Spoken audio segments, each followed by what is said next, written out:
Saya juga berharap Tuan Kaisar Huangming memimpin, berlutut di depan Yelang. Bersujud berulang kali dan memohon dengan suara keras. Semua keturunan langsung dari Kekaisaran Huangming termasuk putra tunggal Duke Wei Guo. Memandang Huang Yuerao dengan perasaan campur aduk antara cinta dan benci. Persahabatan antara Huang Yuerao dan Yelang lah yang menyebabkan seluruh Kekaisaran Huangming menderita bencana dahsyat. Di Kekaisaran Huangming saat ini, hanya 1 dari 10 kaisar agung yang tersisa. Efektivitas tempur rusak parah. Ini bahkan lebih memalukan daripada dinasti Li Huo yang sudah hancur. Jika hal yang sama terjadi lagi, aku khawatir kita akan hancur total. Ayah.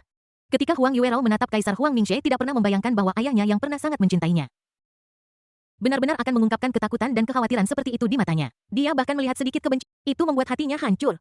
Pikiran Yelang sejernih cermin. Dengan lambaian tangannya, beberapa senjata kekaisaran keluar satu demi satu dari ruang sistem. Lonceng-lonceng itu jatuh ke tanah dengan dentang. Setelah menghitung dengan cermat, jumlahnya tidak kurang dari 10.000. Sebagian besar dari mereka adalah senjata kekaisaran tingkat rendah, tetapi ada juga senjata kekaisaran tingkat tinggi dan bahkan tingkat atas. Ini adalah harta karun yang belum pernah dilihat sebelumnya. Meskipun ratusan ribu tahun akumulasi oleh Kekaisaran Huangming. Yelang sekarang menjadi tokoh yang kuat bagi Kekaisaran Huangming. Sehelai rambut kaki yang dicabut lebih tebal dari pinggang Kekaisaran Huangming. Ini semua adalah hadiah yang dibawa oleh Huang Yuerao. Saat Yelang membuka mulutnya, dia melambaikan tangannya lagi, dan satu demi satu harta karun alaminya, termasuk beberapa batu dao yang mengandung esensi Tao, muncul di hadapan Kaisar Huangming. Masing-masing dari harta karun alam ini begitu kuat sehingga bahkan Kaisar pun bisa merasakan kekuatan obat yang mengerikan yang bisa menyebabkan kemajuan. Sumber daya alam dan harta karun di sini cukup untuk Anda berkultivasi ke alam langit atau bahkan menjadi dewa domain.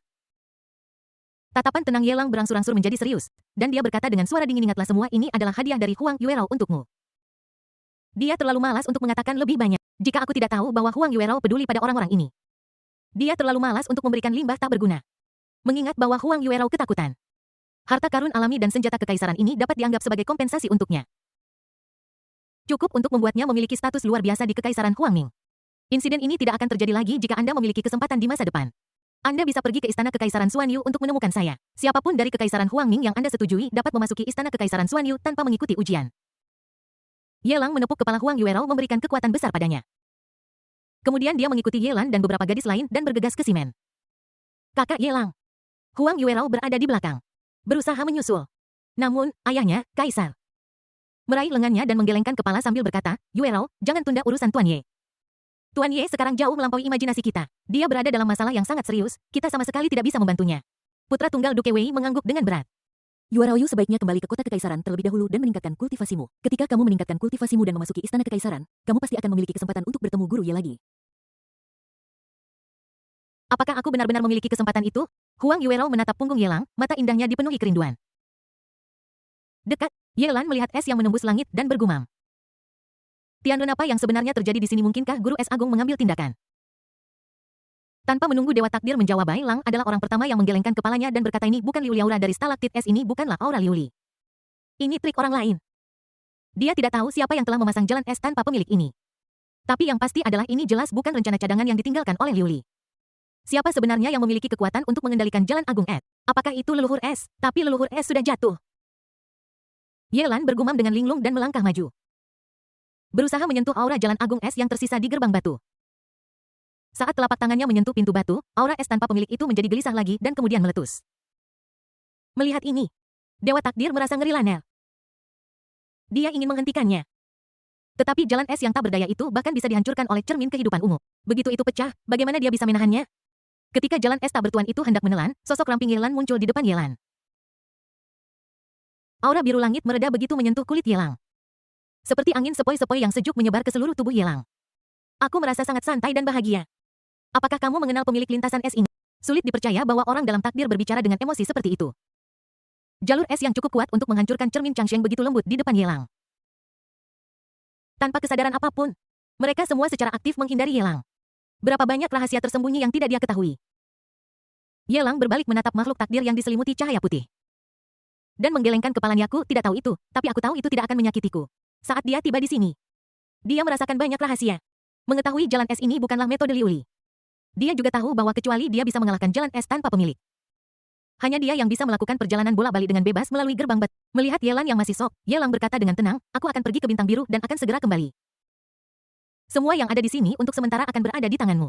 Dia melihat Su Xiao-xiao dan gadis-gadis lain lagi dan memberi mereka instruksi lembut satu persatu. Kemudian dia berjalan menuju gerbang batu dan bergumam pelan. Bintang biru aku kembali. Saat Ye Lang maju selangkah, pintu batu yang kokoh itu. Saat jalan es tanpa pemilik bergetar, membentuk pusaran biru, memungkinkan Ye Lang untuk masuk. Kemudian tubuhnya menghilang dari pandangan Su Xiao-xiao dan gadis-gadis lainnya. Setelah serangkaian adegan aneh, sosok Ye Lang mendarat lagi. Itu sudah berada di atas sebuah kota. Bang bang bang. Ledakan terdengar di bawah. Ye Lang menunduk dan melihat kembang api indah bermekaran di langit di atas kota. Warna-warni warna lampu merah terang dan dekorasi suasana meriah. Dan kertas petasan merah di depan setiap rumah tangga. Ye Lang melihat sekeliling dan bergumam dengan tiba-tiba menyadari ternyata sudah tahun baru.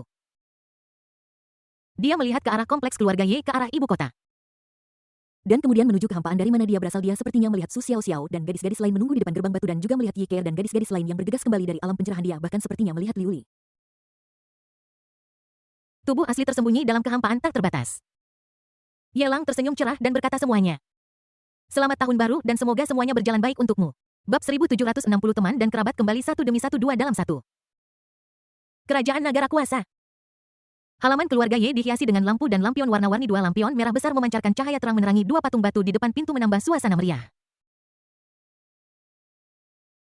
Di halaman pelayan gemuk itu membawa hidangan lezat dan berjalan dari dapur ke ruang makan. Satu meja penuh makanan lezat aromanya menyebar ke seluruh restoran. Nando, kamu mau makan paha ayam? Kakek akan mengambilkannya untukmu. Orang tua dari keluarga Ye menyentuh kepala putrinya sambil tersenyum dan mengulurkan sumpitnya ke paha ayam goreng di atas meja. Nanan tidak mau makan, tunggu Ibu Nangmong datang bersama. Nanan kecil menggelengkan kepalanya menarik lengan lelaki tua Ye. Dan tidak berinisiatif untuk mengambil sumpitnya. Setelah Liu Li memasuki rumah Tianxi, Nanan telah diasuh di keluarga Ye. Gadis kecil yang masuk akal dan berperilaku baik itu membuat pria tua itu sangat menyukainya. Dia sangat dicintai di seluruh keluarga Ye. Rasakan masa lalu, masa kecil bahagia yang belum pernah Anda miliki sebelumnya. Setelah beberapa saat, Nangong Wan melepaskan celemeknya, menyeka tangannya, dan berjalan ke restoran dengan wajah gembira. Melihat kakek dan cucu yang belum mengambil sumpit mereka. Dia memaksakan senyum dan berkata, kenapa kalian belum mulai makan? Apakah makanan yang aku masak tidak sesuai dengan selera kalian? Masakan Ibu Nangong sangat lezat. Tetapi bukankah bibi-bibiku akan kembali untuk makan malam-malam tahun baru? Meskipun gadis kecil itu masih muda tapi dia sangat pintar. Saya tahu bahwa kedua bibi saya belum menikah dan mereka akan makan malam reuni bersama. Sampai dia melihat kedua bibinya, dia masih tidak berniat untuk mengambil sumpitnya. Sibuk, mereka semua sibuk. Mungkin mereka akan kembali besok. Nangong Wan menjelaskan sambil tersenyum berusaha menghidupkan suasana. Namun, di restoran besar itu hanya ada dia, kakek, dan cucunya, dan bahkan kepala pelayan gemuk itu melayani di luar. Seberapa makmur seluruh keluarga Ye. Ada aliran orang yang tak ada habisnya yang ingin berkunjung. Orang tua itu bagaimanapun juga selalu bersikeras bahwa hanya anggota keluarga sejati yang boleh duduk bersama untuk menyantap makan malam-malam tahun baru. Dua putri orang tua itu yang belum menikah sama-sama sibuk dengan karir mereka di luar. Suaminya sangat sibuk sehingga dia tidak tahu harus berbuat apa. Bahkan ayahnya belum terdengar kabarnya selama periode ini. Belum lagi anakku. Sejak memasuki gerbang rumah Tianxi, tidak ada informasi yang dikirim kembali. Meskipun rumah itu dihiasi dengan lampu dan lampion merah besar yang digantung tinggi. Suasananya tampak meriah. Faktanya, di seluruh keluarga Ye, selain keramaian yang superficial, hanya ada kesepian dan kesedihan yang tak berujung. Akankah Tuan kembali? Nanan kecil bergumam pelan dengan sedikit kesedihan. Aku mungkin tidak akan bisa kembali. Orang tua itu berusaha sekuat tenaga untuk memaksakan senyum. Seberapa besar dia mencintai cucu menantunya. Sayang sekali kita bahkan tidak pernah makan malam-malam tahun baru bersama. Bagaimana dengan kakak laki-laki? Mata bulat gadis kecil itu penuh dengan antisipasi dan kerinduan. Karena tinggal di keluarga Ye, cara Nanan memanggil Ye Lang juga sedikit berubah. Lagi pula, tanpa koreksi Liu Li, aku terus mengatakannya dan itu menjadi kebiasaan. Kakak laki-lakimu masih sibuk di luar dan mungkin tidak akan kembali malam ini. Nangong Wan tidak bisa menahan perasaan sedih. Melihat lelaki tua kesepian itu lalu melihat putrinya yang tampak penuh harap. Tidak ada kebohongan kecil yang boleh. Ketika kakak laki-lakimu kembali, kakek akan memintanya untuk membantumu mengganti makanan ini. Malam ini, kita bertiga akan makan mewah seperti ini dan menikmati diri kita sendiri. Orang tua itu mengusap kepala gadis kecil itu dengan penuh kasih sayang, menghiburnya dengan ramah, dan membuat janji. Saat ini, sebuah suara menggoda terdengar di luar restoran keluarga Ye. Kakek, ada begitu banyak hidangan lezat di meja tetapi Anda tidak ingin berbagi dengan saya? Apakah itu berarti Ite cucu laki-laki tertua Am tidak disukai? Di dalam restoran, Nangong Wante orang tua dari keluarga Ye dan bahkan Nanan semua melihat ke arah pintu masuk. Namun kepala pelayan gemuk itu menghampiri pintu dengan wajah gemuk. Perlahan-lahan sesosok tubuh ramping terlihat. Jika itu bukan Ye Lang, lalu siapa lagi? Dalam suasana meriah ini, kegembiraan di wajah kepala pelayan gemuk itu tiba-tiba menghilang, dan ekspresinya menjadi serius. Dia menatap Ye Lang dan bertanya dengan waspada, siapa kamu? Beraninya kamu berpura-pura menjadi tuan mudaku? Dia tidak bisa mengatakan apakah Ye Lang di depannya itu nyata atau palsu. Tetapi jika tuan muda keluar dari gerbang rumah Tianxi tua pasti akan memberitahunya. Sampai sekarang, belum ada kabar yang kembali dari rumah Tianxi. Dari mana tuan muda ini berasal? Kamu tahu bahwa perang besar bahkan alam dewa sering muncul. Jadi terlalu mudah bagi mereka untuk menyamar. Dia khawatir bahwa tuan muda di depannya adalah orang lain yang menyamar. Setelah mendengar ini, ekspresi lelaki tua dari keluarga Ye dan Nang Mengwan menjadi serius. Tetapi mereka berdua benar-benar tidak bisa mengumpulkan permusuhan apapun terhadap Ye Lang di depan mereka. Darah lebih kental daripada air dan emosinya sulit untuk ditekan. Hanya sedikit waspada. Ini kakak laki-laki, ini kakak laki-laki. Nanan melompat turun dari bangku dan berlari ke arah Ye Lang dengan kaki kecilnya yang gemuk bergerak cepat. Dengan lompatan, dia melompat ke pelukan Ye Lang seperti koala. Dia terus menggosokkan kepala kecilnya ke dada Ye Lang, menikmati kehangatan yang telah lama hilang. Anak baik. Ye Lang mengusap kepala kecil putrinya di lengannya dengan tatapan yang tak bisa dijelaskan di matanya seolah-olah dia sedang memikirkan sesuatu. Tidak ada keterikatan. Dia melihat pria tua itu dan berkata sambil tersenyum, kakekku sudah menemukan jalan kembali keluar. Ini adalah festival musim semi, jadi saya pikir Anda tidak keberatan mengadakan makan malam reuni dengan kalian. Dasar anak kecil kau kembali sendirian. Di mana Xiao Liuli? Orang tua dari keluarga Ye memiliki wajah yang tegas. Ye Lang berkata dengan wajah pahit, Liuli tidak bisa kembali. Dan dia tidak akan bisa kembali. Kita seharusnya bisa segera bertemu. Anak nakal, jika kamu berani tidak setia di luar dan membuat Liuli kecil tidak bahagia, aku akan menghajarmu. Nang Mengwan mengangkat tinjunya ke arah Ye Lang dan memberi isyarat dengan ganas. Namun, ketika dia berjalan mendekat ke Ye Lang, tinju yang terkepal berubah menjadi telapak tangan yang lembut, dengan lembut membelai kepala Ye Lang. Semua amarah berubah menjadi perhatian tanpa akhir dan dia berkata dengan lembut, pasti sulit bagimu berada di luar sana sendirian.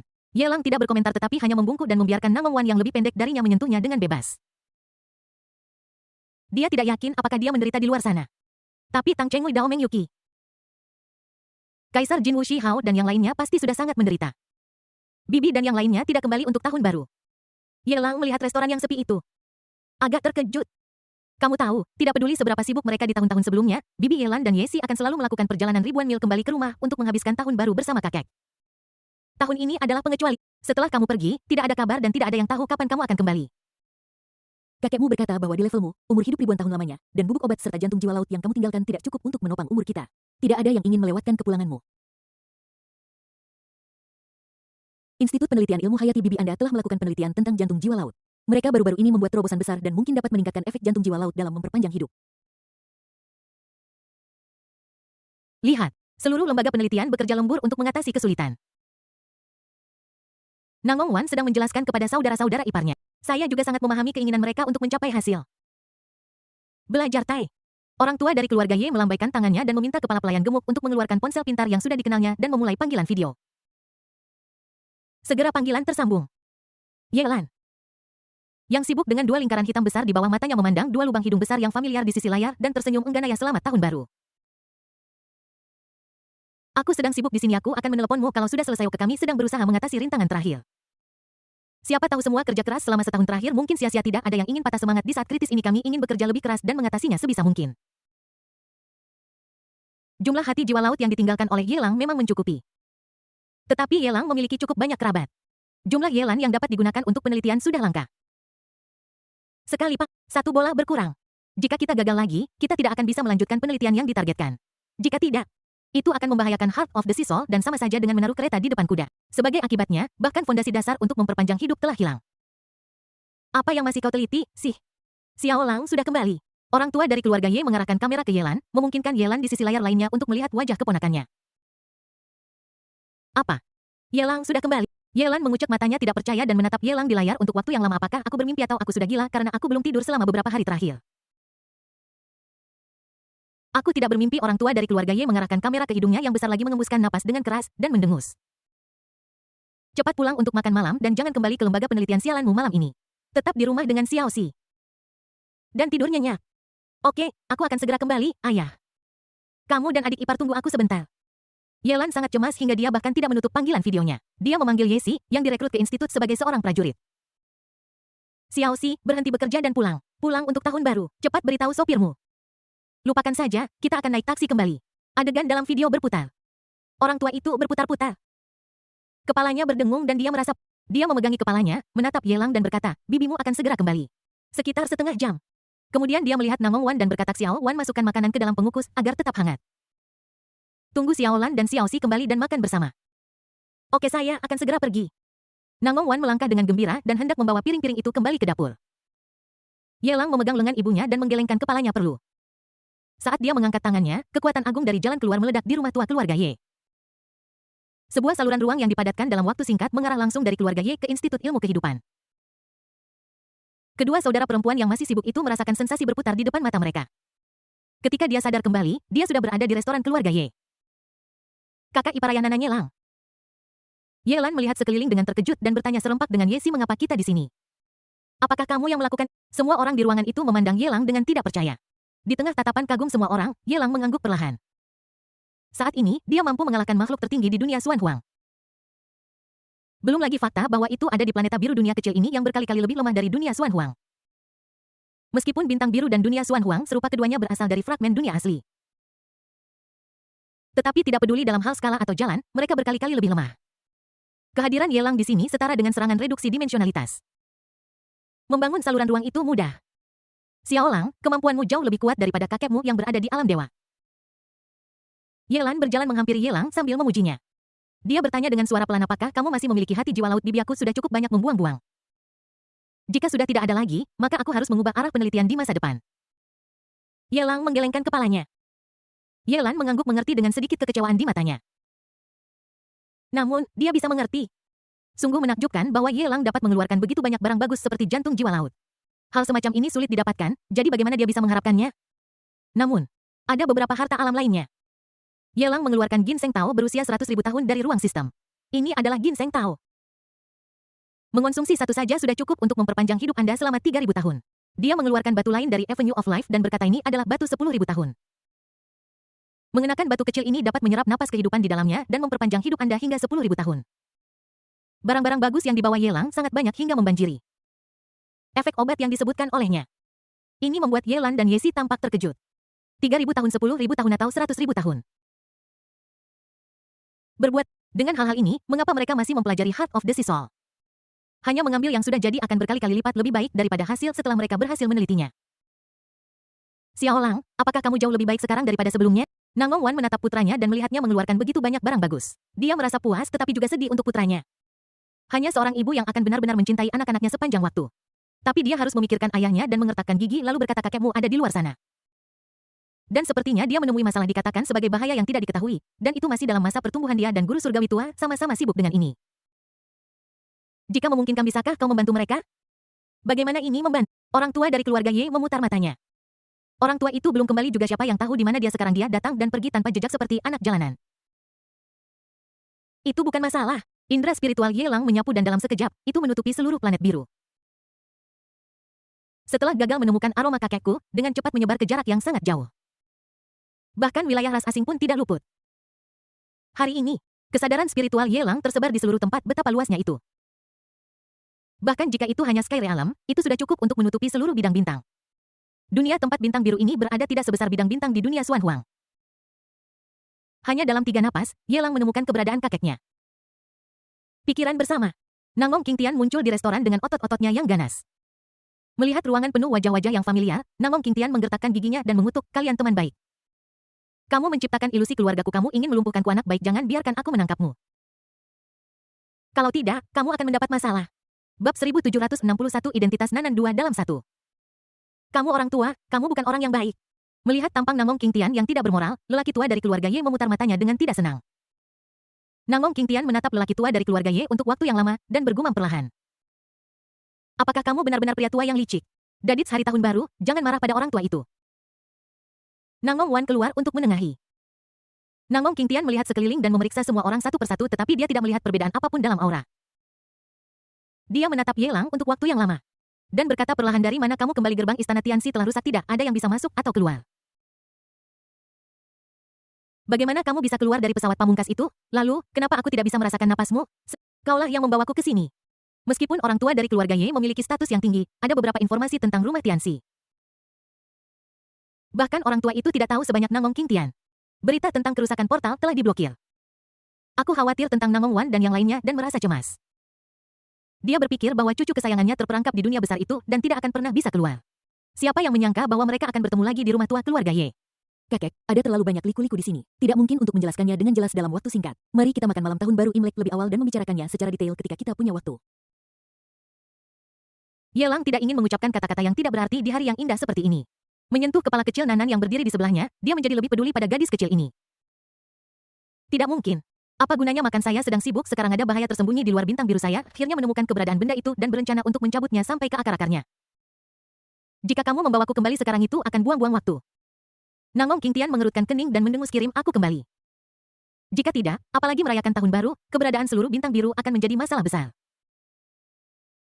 Mengirimmu kembali tidak akan menyelesaikan masalah ini. Yelang tersenyum pahit dan menggelengkan kepalanya, tahu bahwa kakeknya memiliki temperamen yang begitu panas sehingga dia tidak akan pernah bisa diam. Dia sudah siap secara mental ketika dia memindahkan kakeknya ke sini sebelumnya. Saat dia mengangkat tangannya, sebuah patung hitam muncul di restoran keluarga Ye. Patung ini sangat mirip dengan aslinya. Ini adalah patung batu Dewa Iblis berlengan 8. Aura yang dipancarkannya sekotor dan berlumpur rawa. Untungnya, Yelang sudah menghalangi aura ini. Jika tidak, kebocoran aura saja bukanlah sesuatu yang bisa ditahan oleh seseorang dengan tingkat kekuatan magis seperti Nangong King Tian. Apakah ini barang aslinya? Nangong King Tian menunjuk patung batu itu dan bergumam linglung. Bukan begitu, Yelang menggelengkan kepalanya. Melirik patung-patung batu orang di depannya dan berkata, jika itu aku, itu akan lebih dari 100.000 kali lebih besar dari sekarang. Kamu tahu Dewa Iblis berlengan 8 ini adalah keberadaan nyata di alam void yang hancur. Itu jauh lebih kuat daripada kura-kura tua. Dia adalah orang yang kuat yang belum pernah muncul di dunia ini. Hanya saja dia terluka parah, jadi dia harus merahasiakan diri dan tidak bisa datang secara langsung. Kalau tidak, haruskah kakeknya mencari identitas asli orang ini? Untung saja kita tidak menemukannya, jika kita menemukannya, kita akan celaka. Beraninya kau menahanku. Aku adalah Raja Iblis berlengan 8 dari klan Iblis, beraninya manusia biasa bersikap kasar di hadapanku. Aura di sekitar Raja Iblis berlengan 8 mulai menghilang, patung batu itu retak dan pecah berkeping-keping. Menampakkan kulit gelap di baliknya. Hidup. Nangong King Tian merasa ngeri. Nana, yang berada di samping Ye Langhit di belakangnya dengan ketakutan, mencengkeram sudut pakaiannya dengan tangan kecilnya, tidak berani melihat iblis berlengan 8 yang ganas itu. Yelang mengangkat tangannya dan menghilangkan penghalang itu. Hanya sedikit kebocoran aura sudah cukup untuk menekan aura Dewa Iblis berlengan 8, mencegah segala kotoran keluar sama sekali. Dia mencibir dan berkata, kamu hanya berada di alam kekosongan yang hancur, dan kamu berani menyebut dirimu Raja Iblis? Mungkinkah tidak ada satupun kuasi kaisar atau kaisar agung di klan iblismu? Siapa kamu? Mengapa ada orang sekuat kamu di dunia kecil ini? Ini tidak mungkin, hukum jalan agung di sini tidak memungkinkan kelahiran alam kekosongan yang hancur. Mengapa kamu di sini? Iblis berlengan 8 itu merasa ngeri. Melihat Yelang di depannya, dia merasakan teror seperti jurang maut. Dia merasa seperti seorang anak, atau bahkan lebih seperti seekor semut. Apa yang kita hadapi adalah monster besar seperti naga tanpa kepala atau ekor yang terlihat. Yelang terlalu malas untuk berdebat dengan iblis kecil ini. Di masa lalu, dia mungkin akan berhati-hati saat menghadapi monster seperti itu. Tapi sekarang di matanya, suku iblis kecil seperti itu bahkan bukan umpan meriam. Cukup buat gerakan, tahan iblis itu, dan mulai mencari ingatannya. Sejumlah besar ingatan terus mengalir ke benak Yelang. Setelah beberapa saat, Yelang perlahan membuka matanya. Ada sedikit kecurigaan. Awalnya dia berpikir bahwa iblis-iblis itu berasal dari dunia Xuan Huang melalui lorong itu. Namun hasilnya tidak demikian. Iblis-iblis ini adalah makhluk dari dunia asli. Saya berhasil selamat di antara puing-puing dan bertahan hingga sekarang. Saya berpikir bahwa suatu hari saya bisa keluar dan mengalahkan iblis. Tetapi poin utamanya adalah bahwa iblis itu tidak tahu bahwa dia belum memulihkan kekuatannya sekarang. Bahkan jika kekuatannya kembali ke puncaknya, dia tetap akan ditindas sampai mati oleh hukum dunia ini. Aku hanya bisa mengatakan bahwa benda ini memiliki bug, tetapi juga sepertinya tidak ada bug. Sesuatu. Yelang mengangkat tangannya dan menghancurkan Dewa Iblis berlengan 8 menjadi berkeping-keping. Dia bertepuk tangan dan sepenuhnya melenyapkan aura iblis. Dia melirik Nanan dengan santai tetapi tidak terlalu memperhatikannya. Kemudian dia melihat kakeknya dan berkata, sekarang masalahnya sudah selesai. Seberapa kuat orang ini? Mengapa auranya membuatku merasakan ancaman mematikan? Nangong King Tian bergumam tak percaya. Setelah Yelang pergi, dia menggunakan harta langka yang ditinggalkan oleh Yelang untuk berlatih, dan sekarang dia telah menembus ke tingkat ke-7 dari alam kekuatan supernatural. Bahkan jika dibandingkan dengan pendeta Tao Tua, dia jauh lebih kuat. Tanyakan pada diri sendiri, selama kamu tidak bertemu seseorang dengan level yang sama dengan kura-kura tua, kamu tidak akan pernah memiliki lawan. Siapa yang menyangka bahwa hanya patung batu bisa membuatnya merasa terancam? Alam void hancur adalah alam yang hebat setelah alam kekuatan ilahi. Tentu saja ada alam lain setelah alam void hancur. Kuasai kaisar-kaisar agung dewa domain tertinggi. Alam leluhur dan tertinggi surgawi mereka hanya selangkah lagi, tetapi perbedaannya seperti langit dan bumi. Yelang berbicara terus terang tanpa menyembunyikan apapun. Tidak perlu waspada di depan keluarga Anda. Jadi dunia apa yang kamu tempati sekarang? Nangong Qingtian membuka mulutnya lebar-lebar. Merasa seperti katak dalam sumur. Bahkan Dewa Iblis berlengan 8 itu seperti mainan di depan cucunya dan bisa dihancurkan hanya dengan lambaian tangannya. Seberapa kuatkah Yelang? Alam langit. Salah satu dari 6 tingkat Kaisar Agung memiliki kekuatan tempur yang sebanding dengan Supreme. Saat Yelang menjawab, dia duduk di meja bersama Nanan. Membelai kepala kecil Nanan, dan bertanya sambil tersenyum, Supreme, haruskah itu dianggap kuat? Ya, dia pasti sangat kuat, kan? Nanan kecil mengangguk patuh dan bergumam dengan nada serius. Kakak sangat kuat, yang maha kuasa sama kuatnya dengan kakak, dia pasti sangat kuat. Dia sepertinya tidak mengerti apa-apa. Masih dengan pikiran seorang anak kecil, menatap Yelang dengan sedikit kemanjaan. Kakak, kapan guruku akan kembali? Kamu seperti seorang pesulap, sebentar kamu meminta bibi-bibi untuk kembali, sebentar kemudian kamu meminta kakek untuk kembali. Bisakah kamu melakukan trik sulap dan meminta guru untuk kembali juga? Jika kamu ingin gurumu kembali, mengapa kamu tidak melakukannya sendiri? Yelang menatap Nanan dengan senyum sehangat angin musim semi. Dia tidak bermaksud menyembunyikan spekulasi apapun dan langsung ke intinya. Portal di luar dunia Xuan Huang memiliki aura yang berbeda dari Liuli. Itu bukan metode Liuli, tetapi aura itu memiliki afinitas alami untuknya dan tidak akan menyakitinya. Disitulah semuanya menjadi aneh. Lebih penting lagi, ketika dia bertemu Liuli lagi, Liuli berkata bahwa dia membawa Nanan ke dunia Xuan Huang dan mendapatkan kesempatan yang pantas dia dapatkan. Ini mewakili apa? Ini membuktikan bahwa Nanan seharusnya berada di dunia Xuan Huang saat ini dan tidak bisa lagi menjadi anak biasa. Terlebih lagi, dia tidak berpikir bahwa ada orang selain dirinya yang bisa menerobos aura sedingin es itu. Satu-satunya kemungkinan adalah bahwa itu diatur oleh Nanan. Mungkin Nanan sudah menjadi cukup kuat sehingga dia perlu mendongak padanya. Jika tidak mungkin baginya untuk tidak mendeteksi bahkan sedikit pun jejak napas. Kakak, apa yang sedang kamu bicarakan? Gadis kecil itu menatap dengan mata besarnya tampak curiga seolah-olah dia tidak mengerti. Apakah kamu Nanan Bingzu? Yelang menatap Nanan dan menekankan mungkin. Aku harus memanggilmu leluhur es yang bereinkarnasi dari seorang prajurit. Dia ingat bahwa ketika Liuli melihat Nanan untuk pertama kalinya, dia mengatakan bahwa gadis kecil ini memiliki aura yang sama dengannya dan fisik yang istimewa. Dia tidak menganggapnya serius saat itu. Namun sekarang, mempertimbangkan semua hal ini, Yelang 90% yakin dan dapat menyimpulkan bahwa Nanan adalah leluhur es yang bereinkarnasi setelah kematian militernya. Selain itu, dunia ini mungkin telah diciptakan oleh Ice Ancestor menggunakan fragmen-fragmen dari dunia asli. Sangat mungkin bahwa hal itu disebabkan oleh reinkarnasi Ice Ancestor sehingga hukum-hukum dunia ini tidak lengkap. Alam kehampaan yang hancur tidak dapat dibawa oleh dunia ini. Xiao Lang, apa yang sedang kamu bicarakan? Gadis kecil bagaimana mungkin dia adalah leluhur es? Saat Liuli berjalan ke dalam portal, dia ingin membawa Nanan pergi, tapi karena suatu alasan, saat Nanan melewati portal, sesuatu yang abnormal terjadi dan portal itu mulai bergetar. Sepertinya Nanan ditolak oleh portal dan tidak bisa masuk. Setelah gadis-gadis lain pergi, portal itu rusak sepenuhnya dan tidak ada orang lain yang bisa masuk. Orang tua dari keluarga Ye. Nangong Wan dan Nangong Qingtian semuanya berbicara untuk gadis kecil itu. Dia khawatir perilaku Yelang yang tidak seperti biasanya akan menakuti Nanan. Tapi Liuli, yang saya temui di dunia Xuan Huang mengatakan bahwa Nanan berada di dunia Xuan Huang dan portal itu dihancurkan, jadi saya adalah satu-satunya yang bisa masuk dan keluar. Tidak mungkin ada dua Nanan yang identik, kan? Yelang menatap Nanan dengan penuh harap di matanya. Jika Nanan benar-benar adalah Ice Ancestor, maka banyak masalah akan terpecahkan dengan mudah. Setidaknya sejauh yang diketahui Liuli He, dia tidak berpikir bahwa Liuli saat ini dapat dibandingkan dengan Bing. Begitu leluhur es datang membantu, Liuli pasti bisa melarikan diri. Tidak perlu lagi dipisahkan darinya. Kakak laki-laki, aku Nanan. Aku Nanan, aku bukan leluhur es. Apa kau tidak menginginkanku lagi? Gadis kecil itu sangat ketakutan hingga matanya memerah dalam sekejap. Dan dia berdiri dan melemparkan dirinya ke pelukan Yelang. Dua tangan kecil menariknya dengan keras dan dia bergumam dengan suara tercekat dan bergetar kakak. Tolong jangan tinggalkan Nanan. Oke, Nanan pasti akan patuh di masa depan dan tidak akan membuat kakak marah. Oke. Yelang mengangguk cepat sambil membelai kepala Nanan dengan penuh kasih sayang dan tidak memaksanya. Untuk makhluk setingkat ini, jika tubuh aslinya tidak mau muncul, bahkan jika dia menggunakan semua triknya, dia tidak akan dapat mencapai keinginannya. Suasana di restoran menjadi sedikit aneh karena tindakan Yelang. Ada beberapa perubahan dalam cara lelaki tua dan yang lainnya memandang Nanan. Mereka mencintai gadis kecil mereka tetapi mereka tidak akan mempertanyakan Liuli dan Yelang. Semua orang merasa ada sesuatu yang mencurigakan di sini. Namun karena Yelang tidak bersedia melanjutkan masalah ini, mereka secara alami tidak dapat melanjutkannya.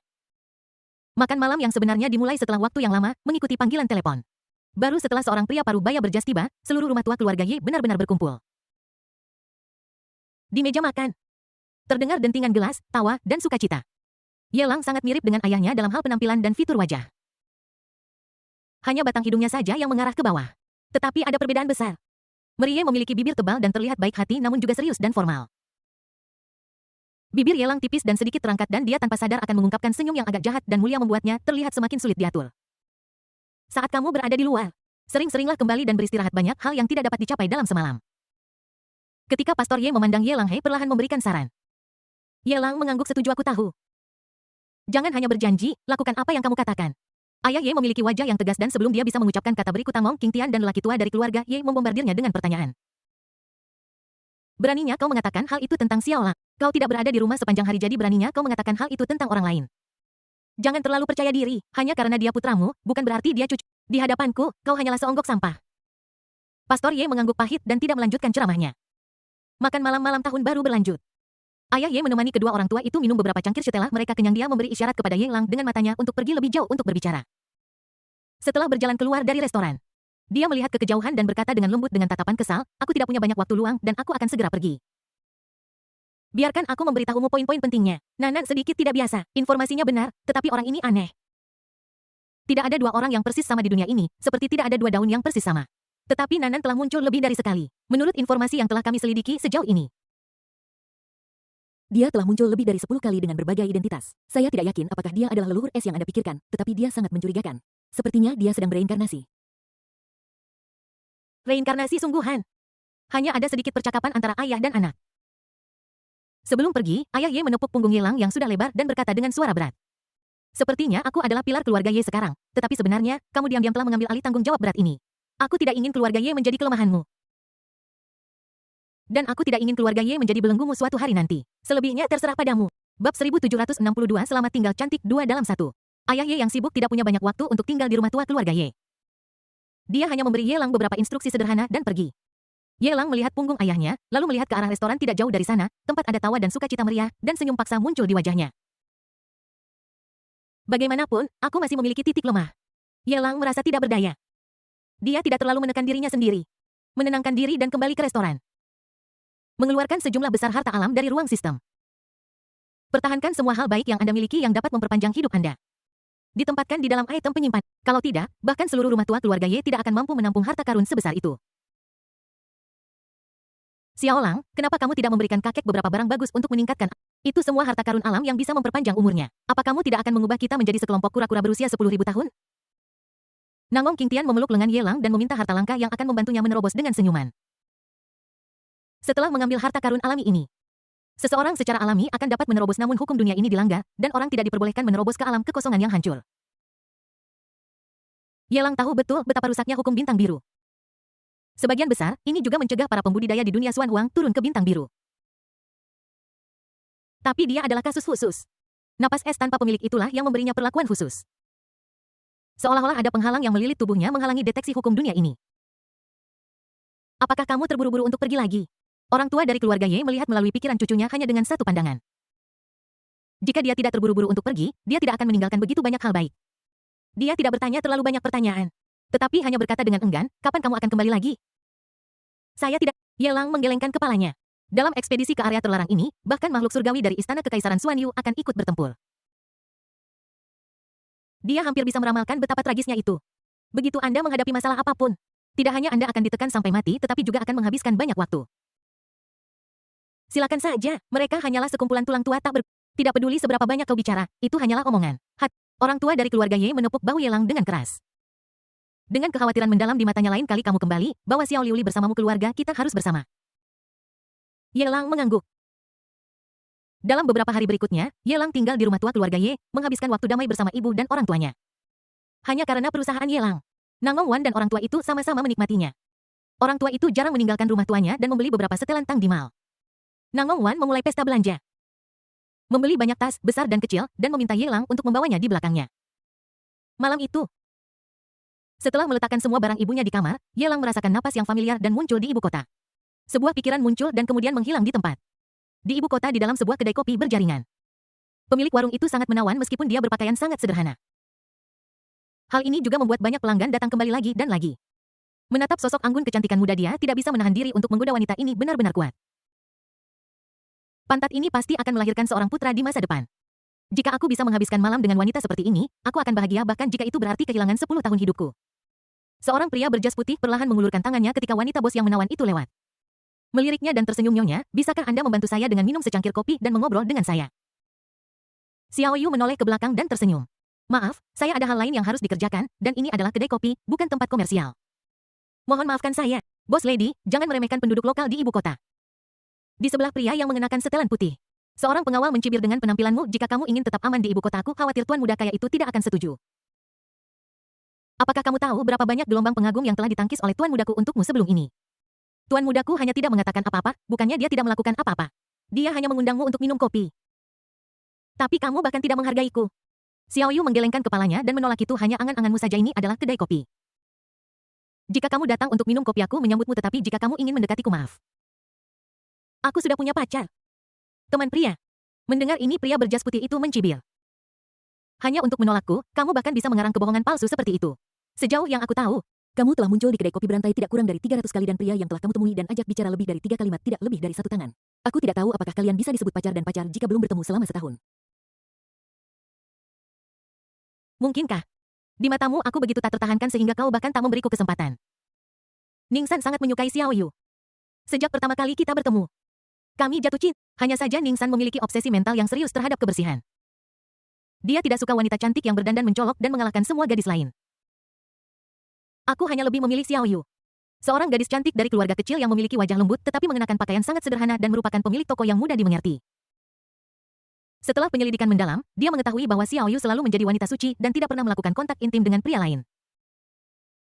Dan kesannya terhadap Xiao Yu menjadi semakin menyukainya. Dia merasa bahwa hanya wanita seperti inilah yang pantas untuknya, Ningsan. Oleh karena itu, baru setelah mendapatkan hasil yang diinginkan seseorang akan memutuskan untuk secara pribadi mengungkapkan kasih sayangnya. Tapi dia tidak menyangka itu. He Ningsan memiliki ketampanan dan latar belakang keluarga yang baik. Bos wanita ini sangat tidak sopan. Tutup mata.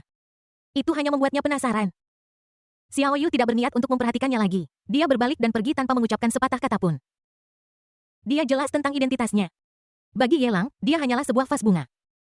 Semua status dan posisinya saat ini dibawa kepadanya oleh Yelang. Yang bisa dia lakukan sebagai balasannya hanyalah tetap murni. Begitu kamu terjerat dengan pria lain, dia kehilangan kedudukannya dan tidak lagi memiliki status di mata Yelang.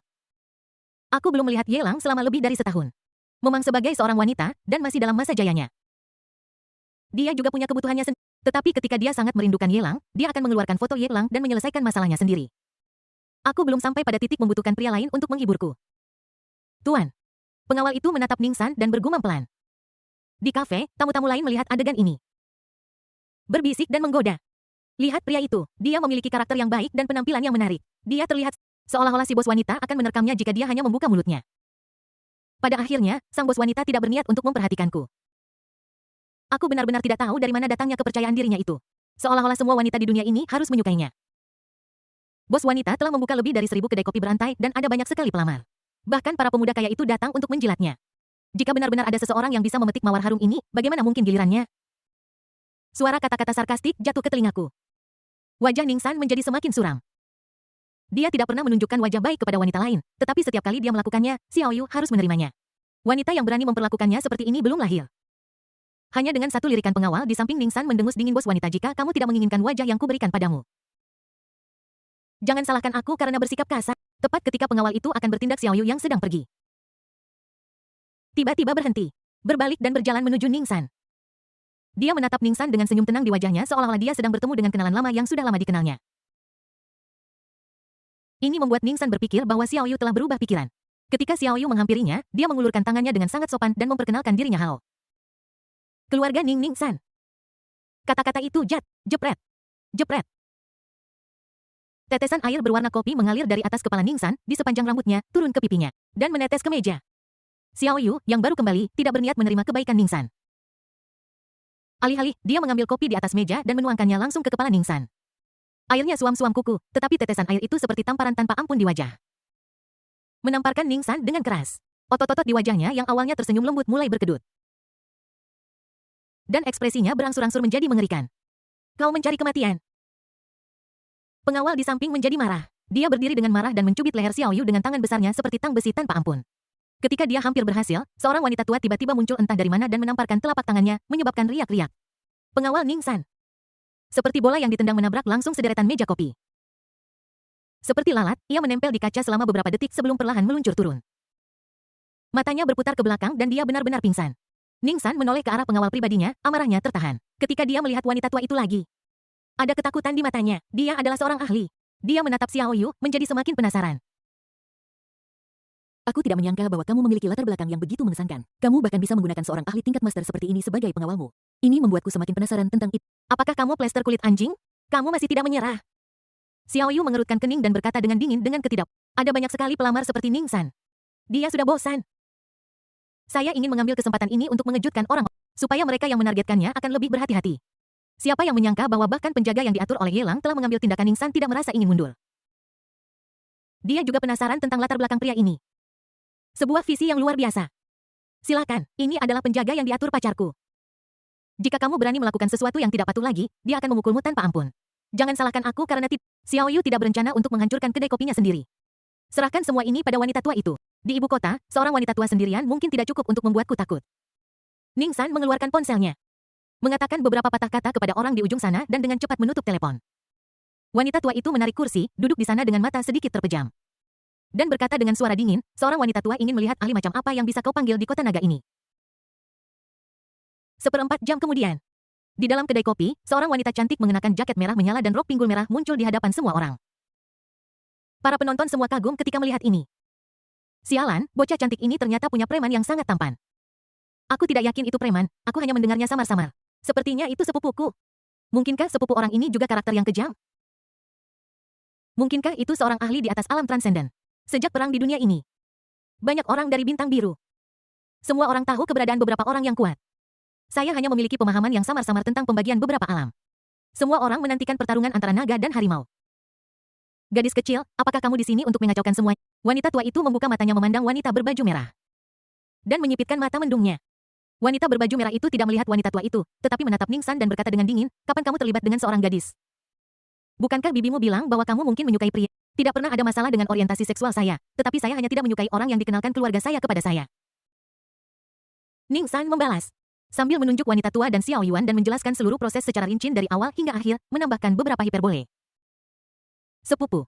Anda yang memutuskan apa yang harus dilakukan. Ini adalah pertama kalinya saya di ibu kota. Jika saya digang, Ning San melipat tangannya dan duduk di samping, tampak seperti sedang merajuk. Wanita berbaju merah itu menatap wanita tua itu dan berkata dengan dingin, kamu terlalu keras. Dia menatap Xiao Yu lagi dan mengkritik itu hanya berteman di antara mereka tidak ada paksaan atau bujukan dan Xiao Xian telah melakukan begitu banyak untukmu. Tidak bisakah dia bahkan minum secangkir kopi mengapa kamu ingin mempermalukannya seperti ini? Gadis kecil kamu masih sangat muda. Bahkan tidak setua cucu perempuanku dan kamu berani mengkritikku seperti ini siapa yang memberimu muka? Wanita tua itu mendengus tidak puas. Wanita berbaju merah itu memutar matanya dan berkataku tidak bisa mengalahkanmu tapi kamu tidak bisa berjalan-jalan di ibu kota seperti itu. Di luar kedai kopi, aura seorang prajurit peringkat surgawi yang kuat mulai meledak. Mata wanita tua itu berbinar yadi ada seorang ahli. Sosoknya melintas dan menghilang di tempat. 3 menit kemudian, keduanya tidak muncul lagi. Seiring berjalannya waktu, ekspresi Xiao Yu menjadi semakin serius. Situasi ini belum pernah terjadi sebelumnya. Biasanya begitu wanita tua itu muncul, dia bisa menghadapi semua orang yang genit. Siapa sangka kita akan menemui kasus khusus seperti itu hari ini. Sepupu Xiao Yu ada di ibu kota dan memiliki kekuatan yang luar biasa. Bagaimana dengan ini? Kemarilah dan duduk, tuangkan aku secangkir kopi, dan aku akan memaafkan kesalahanmu kali ini, kalau tidak. Ning San menatap Xiao Yu dengan seringai, mengancamnya. Detik berikutnya, langkah kaki terdengar di belakang Ning San. Baru setelah pria itu mendarat di belakangnya, Ning San perlahan berbalik. Namun kemudian dia melihat cangkir kopi menghantam kepalanya dengan keras. Jepret. Pecahan porselen bercampur darah bergulung turun bersamaan. Rasa sakit yang parah membuat Ning San memegangi kepalanya yang berdarah dengan kedua tangan dan berteriak sepupu-sepupu. Wanita berbaju merah yang berdiri di dekatnya hanya menatap pria di belakang Ning San dengan takjub. Ketika dia mendengar panggilan Ning San, dia dengan cepat melangkah maju, mengangkat cangkir kopi pengawal itu. Dan menuangkannya ke kepala Ning San lagi. Ning San langsung ditebas. Bab 1763 penempatan. Kenapa kamu di sini? Kenapa kamu di sini? Setelah memotong Ning San, wanita berbaju merah itu memandang Ye Lang yang tiba-tiba muncul seolah tersambar petir dan berdiri di sana dengan linglung. Aku tercengang. Dia tidak pernah membayangkan bahwa suatu hari dia akan bertemu Ye Lang lagi di kedai kopi kecil ini. Kau tahu, dia sudah berkali-kali mengunjungi keluarga Ye dalam setahun terakhir. Aku dan putriku sudah sangat akrab dengan tempat itu. Dia benar-benar mengubah cara dia menyapa Nangong Wan dari bibi menjadi ibu. Aku belum pernah melihat Ye Lang sekalipun. Siapa sangka aku akan bertemu Ye Lang lagi dalam keadaan seperti ini. Dia tahu lebih baik dari siapapun bahwa Ye Lang bukanlah orang yang baik. Mustahil bagi seseorang untuk menjadi begitu baik hingga membela orang lain. Satu-satunya kemungkinan adalah Ye Lang mengenal pemilik toko ini. Sangat mungkin bahwa dia adalah pacar yang disebutkan oleh ibu bos. Jika dia memberikan sepupunya blow mungkin dia bisa menyelamatkan hidupnya. Jika dia tidak melakukan sesuatu bahkan jika orang abadi datang, dia tidak akan bisa menyelamatkan sepupunya. Tidak masalah apakah aku di sini atau tidak. Yang penting adalah aku tidak menyangka kamu memiliki gagasan orang lain tentang wanitanya. Bagaimana jika aku tidak muncul? Apakah kamu masih akan memaksa Xiao Yu untuk menjadi pasangan dengan Ye Lang menatap Su Juan dengan senyum jahat di wajahnya. Melihat setelan merah menyala ini, dua wanita tua yang menggigil di luar rumah muncul bersama dan membungkuk kepada Ye Lang dengan gemetar. Tuan muda Ye, tidak ada yang perlu kamu lakukan di sini. Ye Lang melambaikan tangannya dan tidak mempedulikan kedua wanita tua itu. Itu hanya sepasang musuh bebuyutan yang bertemu dan berkelahi di luar. Ketika saat kritis tiba, saya akan mengambil tindakan untuk menghentikannya. Tidak ada hal tak terduga yang bisa terjadi. Selain itu, dia juga tahu bahwa Su Juan tidak akan pernah menindas pria atau wanita. Hanya saja tidak senang dengan pendekatan ini. Hanya beberapa kata instruksi tentang tujuan. Aku sudah lama tidak melihatmu. Aku tidak menyangka kamu bisa membela orang lain. Ye Lang tersenyum dan menepuk bahu Su Juan, menggelengkan kepalanya, lalu berjalan menuju Xiao Yu. Tuan Ye. Xiao Yu, yang selalu berbicara dengan cara sederhana dan mudah dipahami, menjadi lembut suaranya ketika dia melihat Ye Lang. Pelanggan tetap kedai kopi itu sedang berbicara tentang kapan mereka melihat bos wanita dalam posisi seperti itu. Apakah pria ini pacar yang disebutkan bos wanita? Siapa dia? Bagaimana mungkin bos wanita bisa menunggunya begitu lama dan tidak hanya tamu-tamu ini tetapi juga Ningsan yang dipukuli. Melihat Ye Lang Huan memegangi pinggang montok Xiao Yu dan berjalan dengan tidak sabar menuju lantai 2 kedai kopi, mereka sangat terkejut hingga melupakan rasa sakitnya.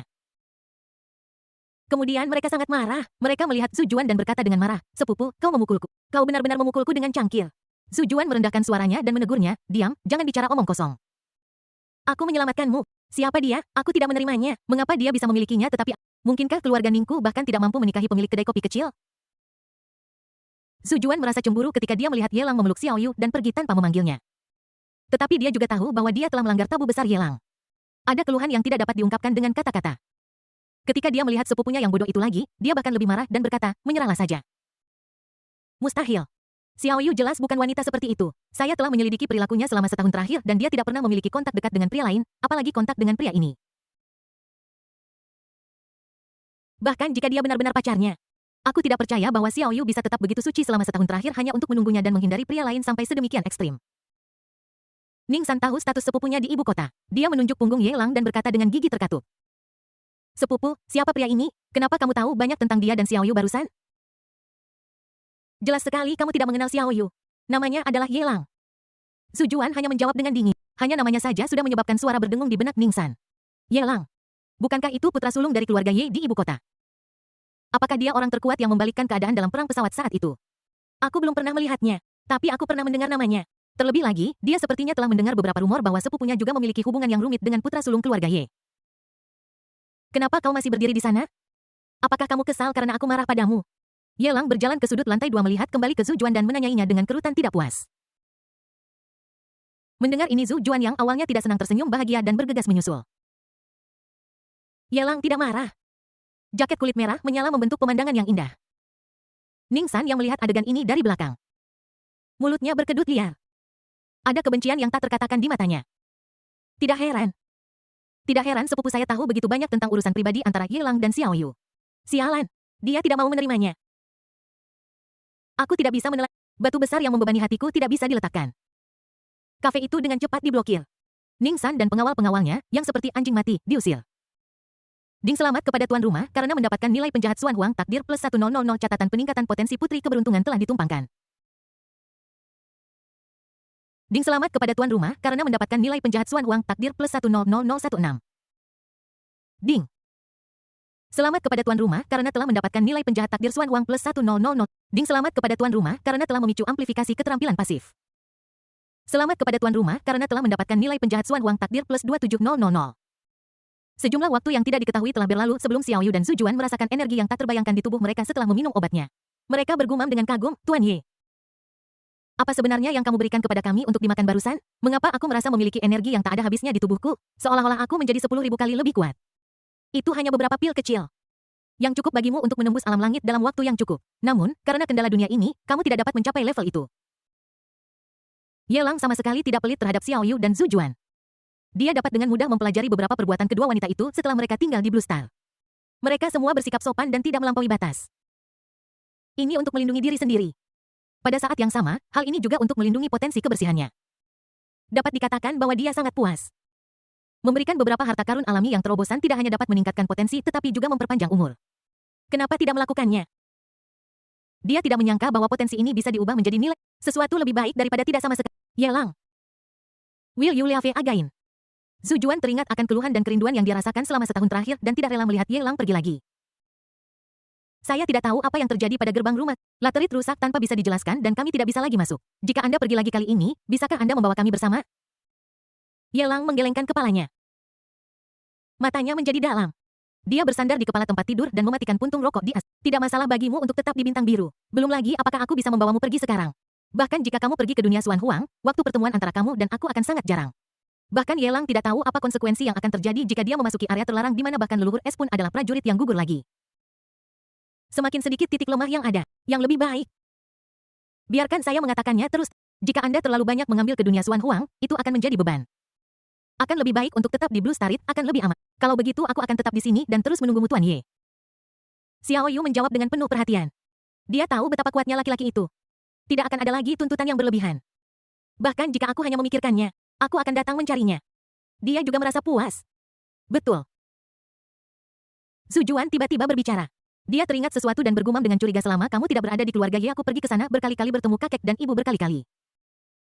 Dan juga membangun hubungan baik dengan Nanan tapi aku pikir Nanan sedikit tidak biasa dia sering menatap satu tempat dengan linglung saat tidak ada orang di sekitarnya. Dia masih muda. Tetapi mata besarnya mengungkapkan pandangan perubahan. Saya belum pernah melihat pandangan seperti itu, bahkan dari kakek saya selalu merasa bahwa Nanan terlalu dewasa untuk usianya. Tetapi ketika saya berbicara dengannya, sifat gadis kecilnya muncul yang membuat saya bertanya-tanya apakah saya telah melihatnya salah. Yelang tersenyum dan mengangguk. Tanpa kejutan apapun. Dia hampir yakin bahwa Nanan adalah reinkarnasi dari leluhur es. Bahkan jika tebakannya salah, itu masih memiliki hubungan yang tak terpisahkan dengan leluhur es. Itulah mengapa Liu Li merasa sangat kasihan pada Nanan. Hanya dengan begitu itu akan diakui oleh Great Avenue of Ice di dunia Xuan Huang. Hampir seperti dia dapat memobilisasi kehendak Ice Ancestor sesuka hatinya, seperti Ice Ancestor yang menciptakan Great Way of Ice. Bahkan jika dia bukan Ice Ancestor, mereka memiliki hubungan yang tidak terpisahkan. Namun, dia tidak memiliki kemampuan untuk memaksa makhluk setingkat Ice Ancestor untuk muncul. Yang bisa kulakukan hanyalah menunggu dengan tenang. Adapun sepupuku, bisakah kamu membiarkannya pergi? Aku akan lebih mendisiplinkannya di masa depan. Bibiku hanya memiliki satu putra ini. Jika kau membunuhnya, Zhu Juan masih memohon untuk sepupunya karena ikatan darah. Kuharap Ye Lang akan membiarkannya hidup. Kamu akan memiliki sepupu di masa depan. Ye Lang menguap. Di hotel Capital yang tidak jauh. Sebuah meteorit jatuh seperti peluru yang menembus dada Ningsan saat dia sedang mandi di hotel, menghancurkan jiwanya. Pada saat yang sama, telah menjadi fakta yang tak terbantahkan bahwa keluarga Ning akan memiliki putra lagi. Penuhi keinginan Zhu Juan dan singkirkan pria yang membuat Ye Lang tidak. Sekali merengkuh dayung, 2-3 pulau. Saya percaya bahwa setelahnya. Bahkan jika Zhu Juan tahu kebenarannya, dia akan dapat. Bab 1764 Yuan Qiu yang tenang. Kota Tianyu. Di sebuah pinggiran kota terpencil di dalam gugusan bangunan berbentuk tabung. Mengenakan piyama sutra ungu, Yuan Qiu yang cerah memegangi perut bagian bawahnya dengan satu tangan. Wajahnya yang anggun penuh kesakitan saat dia menamparkan pintu kamar mandi dan mendesak, Mingyu, kamu baik-baik saja. Aku sedikit cemas.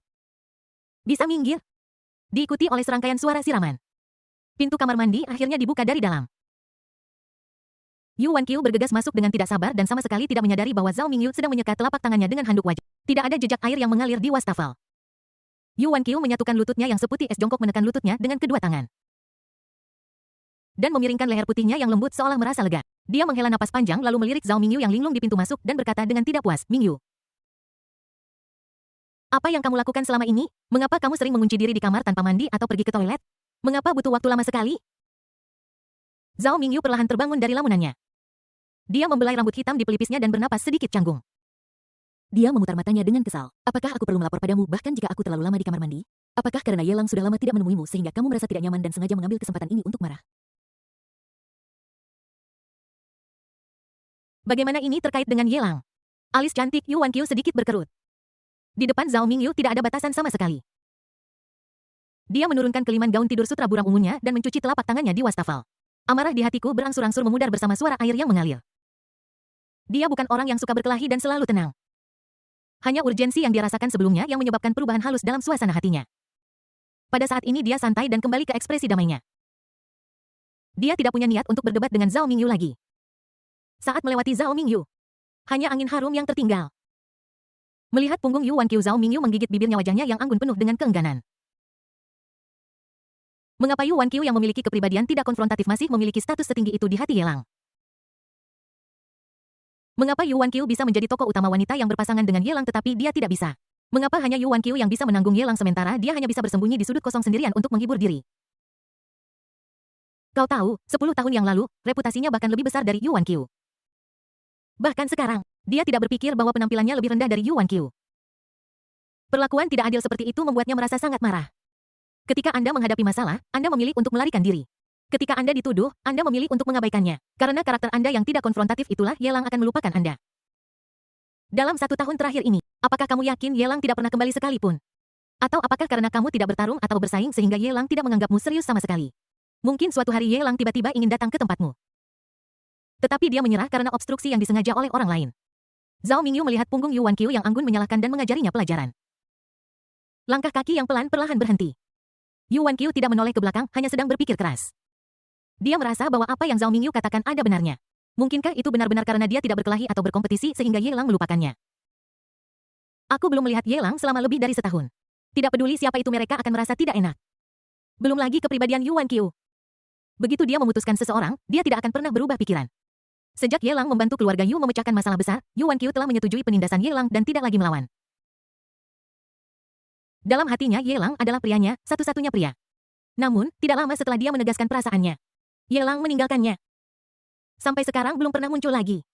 Bagaimana bisa seorang pencinta buku yang tenang dan cantik ini tidak memikirkannya? Bagaimana mungkin aku tidak memikirkannya dalam hatiku? Kenapa kamu berpikir apa yang kukatakan itu salah? Zhao Mingyu mencibir. Sambil menatap Yu Wanqiu yang telah berhenti dan mendesak, atau kamu pikir ini baik seperti ini, tanpa seorang pun yang mengganggumu? Dan kehidupan yang begitu damai akan menjadi semakin nyaman seiring berjalannya waktu. Yu Wanqiu yakin dalam hatinya bahwa dia sama sekali tidak memiliki pikiran seperti itu. Sebaliknya, saya menantikan kedatangan Ye Lang lagi. Namun, dia tidak sedekat Zhao Mingyu. Kepribadiannya lebih tertutup dan dia bisa menekan beberapa kebutuhannya di dalam hati tanpa mengungkapkannya. Kalau begitu, apa yang harus aku lakukan? Yu Wanqiu menoleh ke belakang dan menatap langsung wajah anggun Zhao Mingyu. Mungkin karena tatapan Zhao Mingyu terlalu penuh gairah yang membuatnya tidak tahan.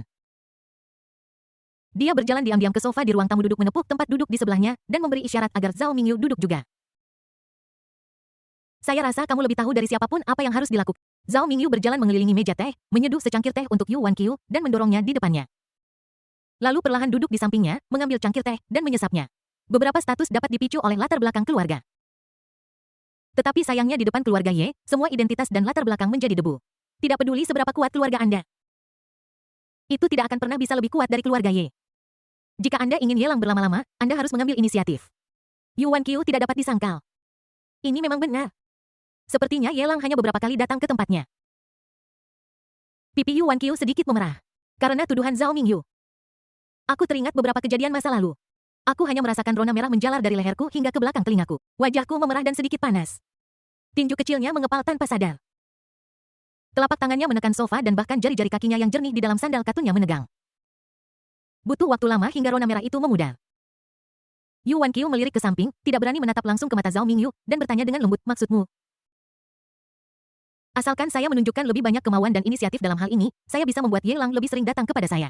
Ini hanya meningkatkan probabilitas. Jika Anda melakukan ini, itu hanya akan meningkatkan peluang Anda untuk mendapatkan perhatian sampai batas tertentu. Seiring waktu, itu akan kembali ke titik awal. Zhao Mingyu punya trik kecilnya sendiri. Dia membujuk Yu Wanqiu bukan hanya untuk kebaikannya sendiri. Lebih penting lagi, aku ingin diriku merasakan kehangatan dan panas yang berharga. Dia melanjutkan. Kamu bisa mencari sendiri seorang pembantu. Zhao Mingyu melangkah maju sedikit dan menegakkan punggungnya. Bab 1765 Perubahan Yu Wanqiu. Di mana aku bisa menemukan pembantu ini? Yu Wanqiu merasa itu konyol. Dia tidak pernah keluar dari pintu depan atau pintu belakang. Ketika saya tidak ada kerjaan, saya tinggal di rumah dan membaca beberapa buku klasik. Bahkan teman dekat dari jenis kelamin yang sama pun jarang. Apalagi teman dekat tempat saya bisa berbagi isi hati dan jiwa saya. Di mana saya bisa menemukan penolong ini? Zhao Mingyu memutar matanya berkikir Yu Wanqiu terlalu banyak membaca sampai otaknya menjadi bodoh. Dia mengatakannya dengan, saya masih tidak mengerti dan perlu dia menjelaskannya kepada saya. Tidakkah kamu berpikir bahwa jika dia mengatakan lebih, dia akan malu? Mungkinkah Zhao Mingyu tidak peduli dengan wajahnya? Tentu saja ada, Zhao Mingyu menjawab dengan tegas. Yu Wanqiu tampak bingung dan menatap Zhao Mingyu. Sayinghu. Zhao Mingyu membuka matanya dan berkata langsung jauh di cakrawala namun tepat di depan mata kita. Maksudmu aku ingin kau menjadi pembantuku? Yu Wanqiu mengulurkan pergelangan tangannya yang putih dan menunjuk Zhao Mingyu, matanya penuh ketidakpercayaan. Dia menggelengkan kepalanya dengan cepat. Mustahil, ini sama sekali tidak mungkin. Menurut gaya Ye Lang dalam melakukan sesuatu. Selama dia masih memiliki sedikit saja minat padamu, dia tidak akan pernah melepaskanmu. Bagaimana mungkin dia sampai pada titik di mana dia membutuhkanku untuk memintamu bantuan? Yu Wanqiu yakin bahwa ide untuk meminta bantuan Zhao Mingyu tidak mungkin dilakukan. Terlebih lagi, dia tidak menyangka bahwa Zhao Mingyu benar-benar akan membuat permintaan seperti itu.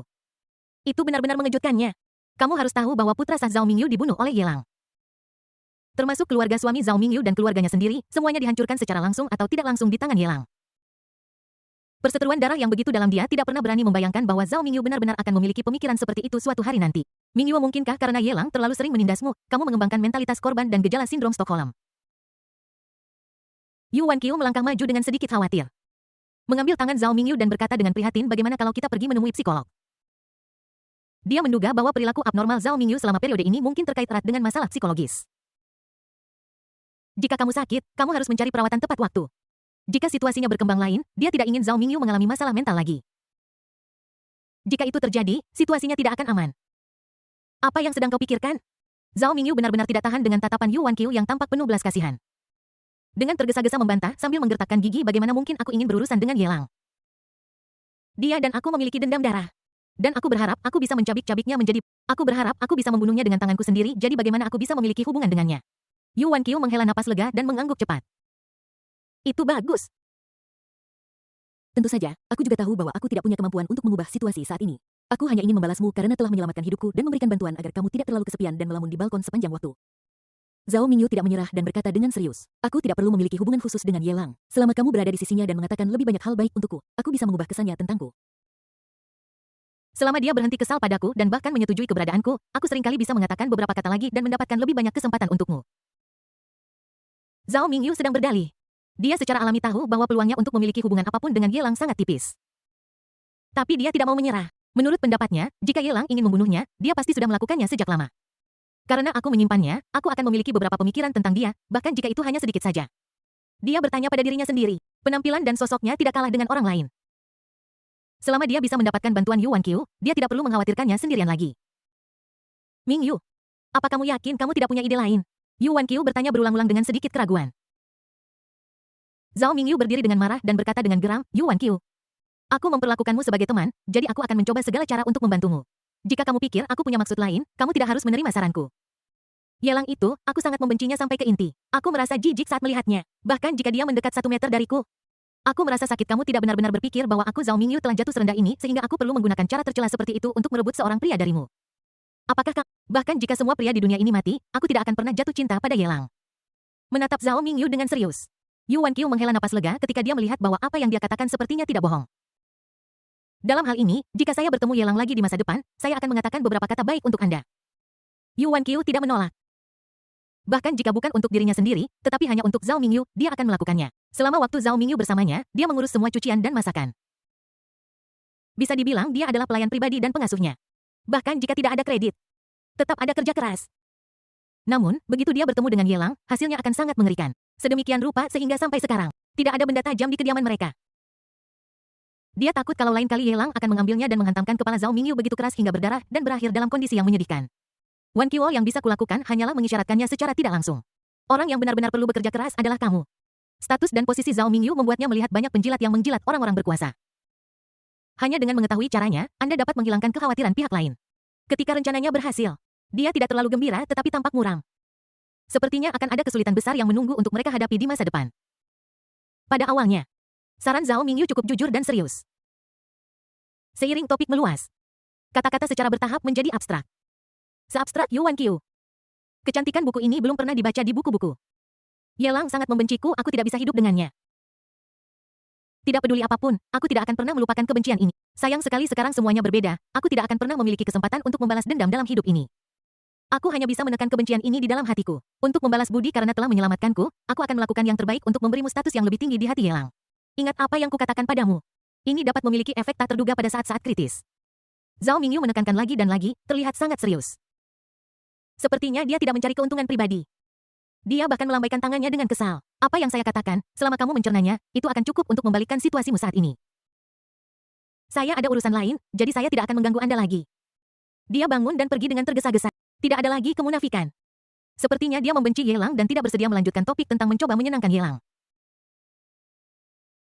Faktanya, desakan Yuan Qiu di luar kamar mandi yang membuatnya sangat cemas, mengakibatkan banyak hal tidak ditangani dengan benar dan tidak selesai. Zhao Mingyu melarikan diri karena malu. Aku takut jika aku selangkah terlambat, sesuatu yang tidak diketahui akan tertinggal di sofa dry clean dan lembut ini. Bulan terang. Yuan Qiu ragu untuk berbicara sambil melihat punggung Zhao Mingyu tanpa berhenti, berpikir bahwa Zhao Mingyu tidak ingin mengatakan apapun. Dia menggigit bibirnya yang cerah dan berair dan linglung untuk waktu yang lama.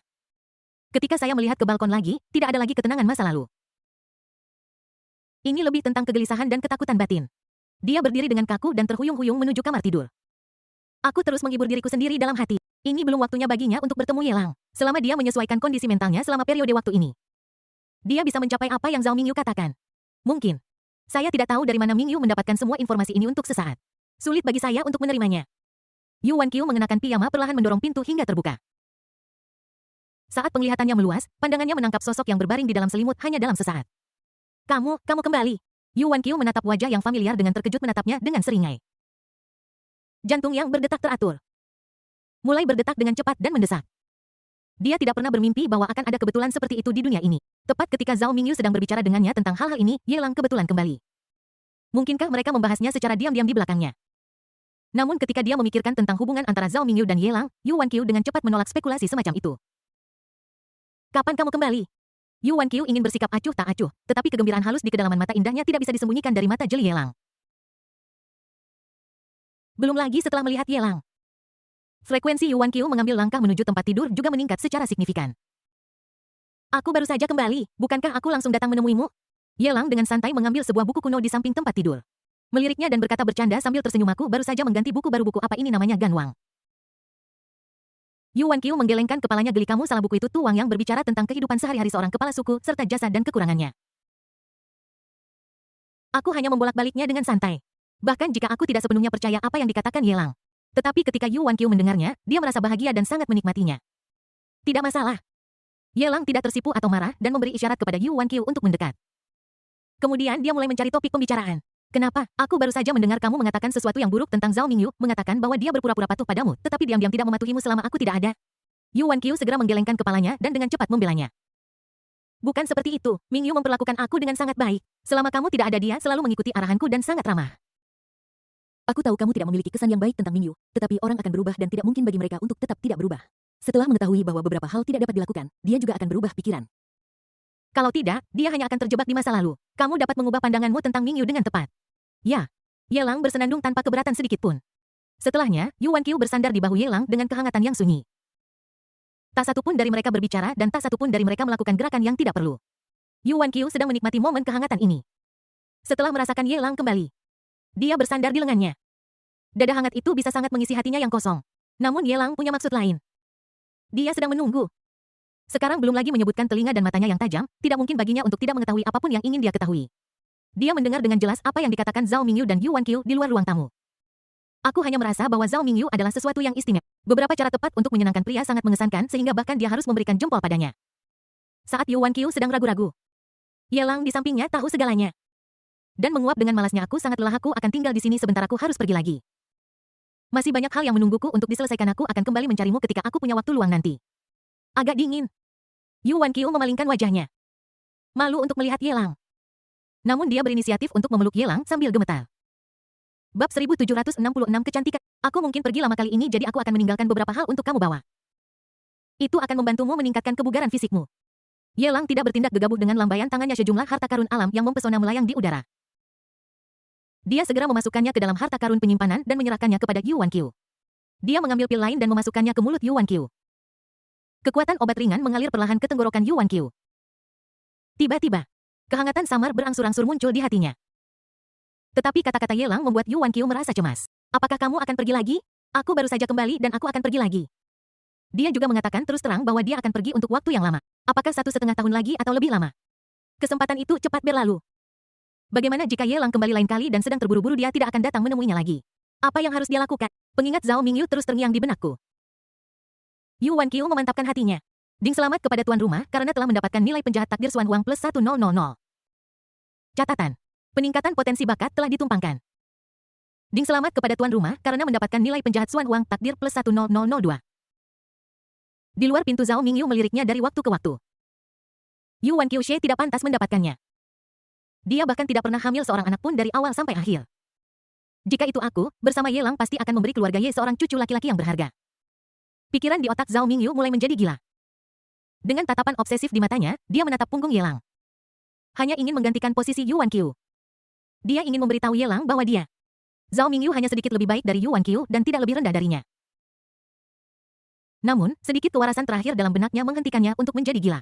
Karena dia tahu dalam hatinya bahwa bahkan jika dia bergegas masuk, dia tidak akan pernah membiarkan Ye Lang bahkan melihatnya dan bahkan akan membawa masalah pada dirinya sendiri. Ding! Selamat kepada host karena telah mendapatkan nilai penjahat Destiny Xuan Huang plus 10003. Ding, selamat kepada host karena telah mendapatkan nilai penjahat Destiny Xuan Huang plus 10007.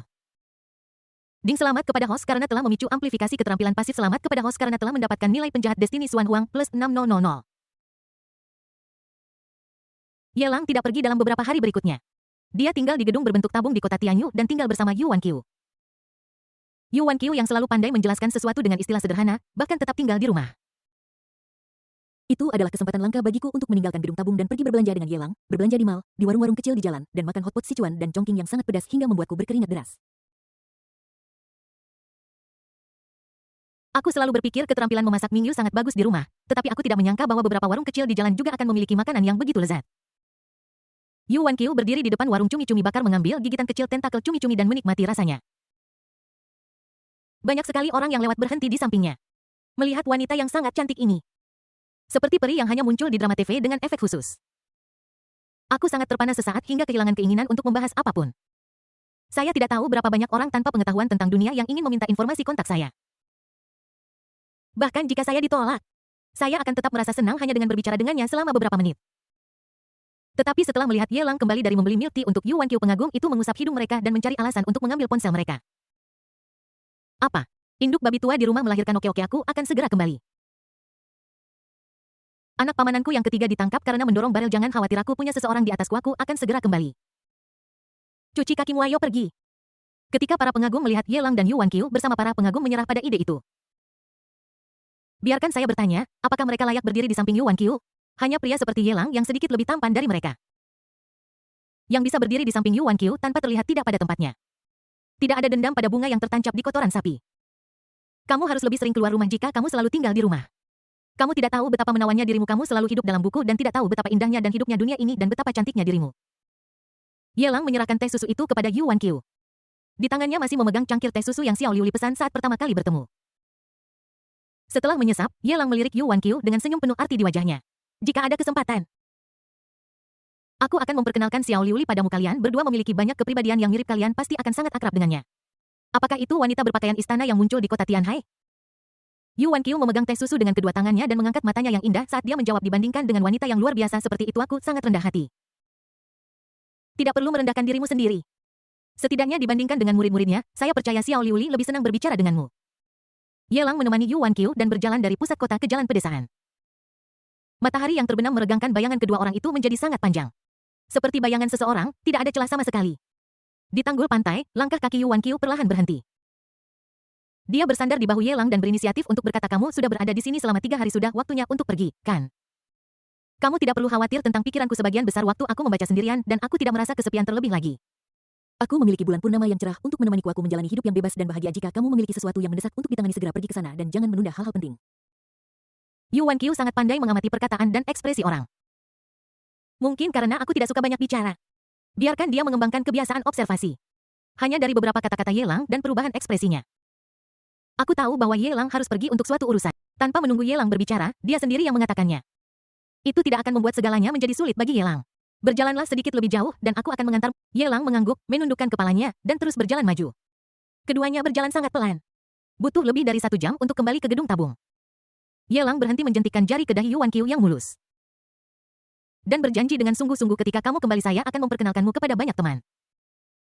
Yuan Qiu menggelengkan kepalanya. Saya tidak membutuhkannya asalkan kamu kembali. Ye Lang tersenyum.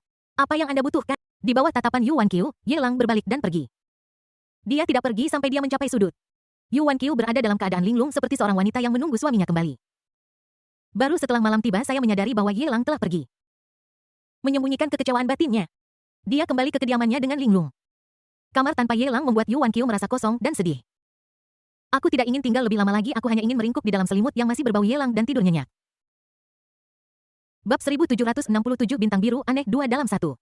Bintang biru di seberang lautan. Di negara baru yang dibangun kembali di atas reruntuhan negara raksasa. Di luar sebuah stadion berbentuk mangkuk. Di tenda keamanan darurat, Chen Ziki yang mengenakan seragam hitam dan memiliki tampilan heroik di wajahnya, mengangkat tangannya dan memberi perintah dengan nada mengancam semuanya bersiap pastikan tidak ada aksi saling injak di stadion. Pada saat yang sama pastikan tidak ada penonton yang menyerbu ke atas panggung dan jangan biarkan anggota non-staff mendekat dalam jarak 5 meter dari Xia. Penduduk asli negara baru di bawah berkata dengan tidak puas. Petugas Chen, bukankah permintaanmu terlalu berlebihan? Kami semua adalah penggemar setia Nona Xia, dan kami hanya ingin mendekat agar kami dapat mendengar nyanyian Nona Xia dengan lebih jelas. Tetapi kamu tidak mengizinkan ini atau itu, dan kami bahkan lebih dilarang untuk berinteraksi. Bagaimana kamu bisa menenangkan suasana berapi-api penonton? Itu bahkan dapat menyebabkan kemarahan di antara mereka melonjak lebih intens. Setelah negara raksasa itu dihancurkan, konflik terus-menerus terjadi antara penduduk asli dan penduduk migran di tanah seberang lautan ini. Dari konflik berdarah skala kecil, secara bertahap berkembang menjadi perang lokal. Dan sejauh mana perang menyebar sangat mencengangkan. Situasi seperti itu terjadi di seluruh bintang biru.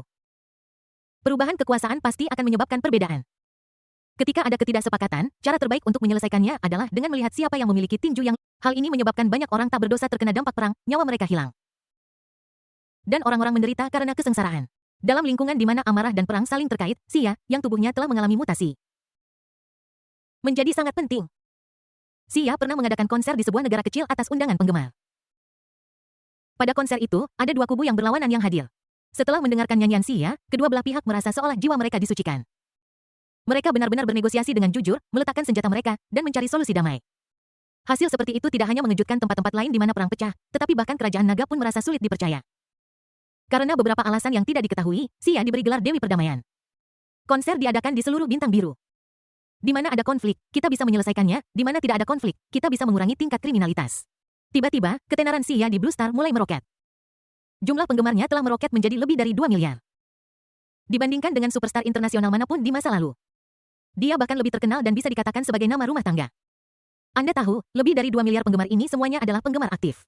Selain itu, ini dengan asumsi bahwa bintang biru telah mengalami perang dimensional dan semua negara kecuali negara naga telah menderita kerugian besar dengan populasi menurun lebih dari 50.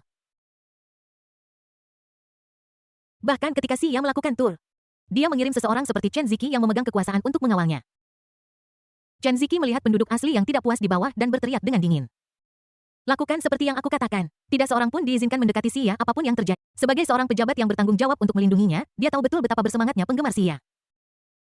Sepertinya permintaannya adalah untuk melindungi Xia. Pada kenyataannya, dia melindungi penggemarnya yang fanatik. Hindari pengorbanan yang tidak perlu. Karena dia tahu dalam hatinya bahwa Xia dikelilingi oleh penjaga kuat yang diatur oleh Yelang. Begitu seseorang dengan motif tersembunyi mendekati Xia Dos, orang-orang itu tidak akan mempertimbangkan apa yang manusiawi atau tidak dan akan langsung membunuh mereka. Itu akan menyebabkan konflik yang tidak perlu. Beberapa penduduk asli setempat menanggapi dengan enggan tetapi kemudian tidak berani melanggar instruksi Chen Ziki dan mulai berjaga-jaga dan bertahan. Siapa yang bisa menyalahkan kerajaan naga karena memiliki kekuatan sebesar itu? Orang-orang yang dikirim oleh kerajaan naga memiliki hak istimewa. Saya tidak berani untuk tidak patuh. Jika tidak sekali Anda dipukul palu Anda akan dipakukan ke tiang rasa malu dalam sejarah. Setelah penduduk asli ini pergi, seorang wanita seksi dengan mantel merah menyala berpakaian rapi masuk ke tenda penjaga Chen Ziki. Petugas Chen, Anda pasti sudah bekerja keras di negeri asing. Orang yang datang tidak lain adalah Zhu Juan. Di sebelahnya ada seorang wanita tua. Mereka adalah pengawal pribadinya, cukup kuat untuk membunuh peringkat surga. Ini tidak sulit, ini adalah tugasku. Nona Zhu, mengapa kamu di sini? Chen Ziki sedikit terkejut. Meskipun dia sering berganti posisi dan dipromosikan berulang kali. Namun status dan posisinya sepertinya tidak cukup untuk menarik Zhu Juana wanita yang sangat penting untuk datang dan menyampaikan belasungkawa. Saya datang ke sini khusus untuk mendengarkan konser. Zhu Juan tersenyum dan tertawa. Sebagai mantan Kepala Badan Intelijen Utara, saluran informasinya lebih baik dari sebelumnya. Jika Anda ingin tahu berita, ucapkan saja sepatah kata dan seseorang akan memberi. Mengetahui bahwa Yelang telah kembali dia sudah merasakan manisnya. Berdasarkan pemahamannya tentang Yelang, tidak mungkin untuk memihak satu di atas yang lain. Tidak juga, aku tidak akan datang mencari Xia. Dia terlambat ketika pergi ke tempat Yuan Qiu. Kali ini Xia makan daging dan dia juga ingin minum seteguk supnya. Ngomong-ngomong, sepertinya Pangeran Wite juga akan datang ke konsernya kan? Di mana dia? Apakah kamu punya petunjuk? Zhu Juan memikirkan berita yang baru-baru ini dia ketahui. Dia tidak menyembunyikan apapun dari Chen Ziki dan berkata terus terang, baru-baru ini, ada berita bahwa Pangeran Wit tampaknya memiliki kontak yang terlalu dekat dengan ras dari dunia lain. Ada kemungkinan bahwa beberapa ras dari dunia lain telah bangkit kembali. Kita perlu mengawasi mereka dengan cermat. Mustahil untuk mengawasi orang dengan level seperti ini. Dia memiliki hak istimewa khusus di sini dan bahkan tidak perlu diberitahu saat memasuki konser. Chen Ziqi merenung sejenak. Kemudian dia melihat ke arah Zhu Juan yang sedang melihat-lihat dan bertanya dengan harapan di matanya, apakah Ye Lang sudah kembali? Dia tahu beberapa informasi bahwa Ye Lang tampaknya memiliki hubungan dekat dengan putri keluarga Zhu. Tidak ada seorang pun pergi ke kuil kecuali dia memiliki sesuatu untuk jika itu bukan tentang Ye Lang, dia tidak berpikir bahwa wanita muda ini akan datang sendiri hanya untuk seorang alien. Sejak pertempuran dengan Ye Lang, semua orang kuat dari berbagai dimensi telah meninggal. Hanya ada segelintir orang yang bahkan bisa mencapai alam ilahi. Belum lagi Long Guo juga memiliki pendeta Tao tua dari kuil Tao dan lelaki tua Nangong King Tian yang bertanggung jawab. Itu sama sekali tidak menimbulkan gelombang apa. Ya, dia sudah kembali beberapa waktu tetapi dia datang dan pergi tanpa jejak. Saya tidak tahu di mana dia sekarang atau dia mungkin sudah pergi. Zhu Juan memalingkan muka dengan sedikit kekecewaan. Setelah mengucapkan selamat tinggal kepada Chen Ziqi, dia berjalan lurus menuju tempat konser. Lampu tiba-tiba redup dan hanya ada lampu neon yang tak terhitung jumlahnya berayun-ayun. Seperti bintang-bintang di langit malam. Berkedip-kedip. Suasananya sangat menyenangkan. Terdengar suara bising saat lampu sorot di panggung menyala. Di bawah tatapan puluhan ribu penggemar fanatik, seorang sosok yang mengenakan gaun malam panjang dan mahkota berkilauan muncul di hadapan semua orang seperti seorang ratu yang memegang tongkat kerajaan. Kulitnya cerah dan sebening kristal, dan di bawah sorotan lampu, itu memantulkan cahaya putih sedingin es. Kaki yang indah itu putih sedingin es dan sangat ramping. Sepasang kaki giok mengenakan sepatu kristal dengan 5 jari kaki merah muda dan transparan. Penggemar fanatiknya sangat takjub sehingga mereka hampir kehilangan akal dan lupa bernapas. Tempat konser yang luas itu memiliki hampir 100.000 penggemar yang hadir. Ada lebih dari 100 orang yang sangat bersemangat sehingga mereka memegangi kepala mereka dengan tangan mereka dan membuka mulut lebar-lebar. Tidak dapat berbicara. Bola matanya berputar ke atas, matanya menjadi putih dan dia benar-benar pingsan. Petugas keamanan segera tiba mengangkat penggemar itu ke atas tanduk dan membawanya ke ambulans yang sudah menunggu. Adegan seperti itu sering terjadi di konser Xia. Sudah ada lebih dari satu kasus kematian mendadak akibat kegembiraan yang berlebihan. Chen Ziqi sudah mengatur rencana respons. Segera setelahnya seluruh tempat konser dipenuhi sorakan keras seperti ombak. Xia, diva. Teriakan itu semakin keras dan keras. Zhu Juan yang baru saja masuk merasa seolah-olah gendang telinganya akan pecah. Dia menutup telinganya dengan tangannya dan bergumam pada dirinya sendiri dengan tidak percaya apakah benar-benar seheboh itu. Dia menatap wanita tua di sampingnya dan bertanya dengan keras, apakah kamu menemukannya? Wanita tua itu menggelengkan kepalanya perlahan, dan suaranya terdengar jelas di telinga Zhu Juan, belum, terlalu bising di sini. Dan ada terlalu banyak aura kuat, sesuatu tidak beres. Adegan konser kecil seharusnya tidak memiliki begitu banyak orang kuat. Nyanyian Xia tidak cukup untuk memengaruhi alam luar biasa.